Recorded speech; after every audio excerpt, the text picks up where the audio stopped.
Blockdaemon is sort of the gateway for institutions to onboard into the crypto ecosystem, right? You think a lot about these big banks who have hundreds of billions of dollars on their balance sheet, even hedge funds. They have no clue really what to do in crypto. And Blockdaemon is one of the very, very few entities within the space that have, passed all the checks and balances to work with these institutions, right? So financial audited accounts, we have a chief compliance officer, we have all the KYC and AML checks that is necessary to work with a Goldman Sachs or JP Morgan.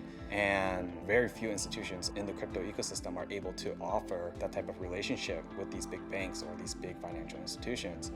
And so ultimately, I think we are in the central position to interact with these big institutions to really help advise them and guide them through the process of navigating their way into the crypto ecosystem. What I do at Blockdaemon is regulation.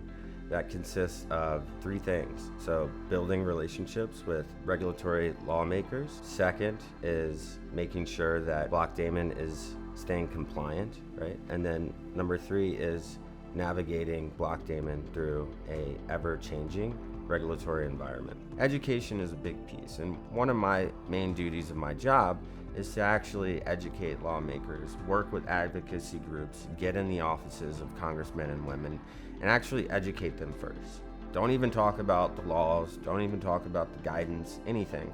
Just educate what we do, what DeFi is, and how does Blockdaemon fit into that. Second piece is collaboration. So it's working after the education. You want to work with not only industry and advocacy groups, but also the lawmakers and regulators to really figure out how Blockdaemon can be regulated, right? We embrace regulation at Blockdaemon. Understanding the benefits of regulation and how we can work with regulation is very, very important. Where crypto came from and where it is today is drastically different. When I started in crypto in 2014, crypto was known as the Wild Wild West, right? There was a lack of regulation, lack of compliance, and quite frankly, no one really knew what crypto was. Over the years, the last 7-8 years, it's become much more structured, right? Institutions are now fully engaged in crypto. Governments globally are engaged. And what that means for crypto from a regulatory standpoint is that there's now laws, right? The laws are vague today, but they're becoming and changing, evolving into much more structured, well thought out and concise law, and mainly to protect the consumer.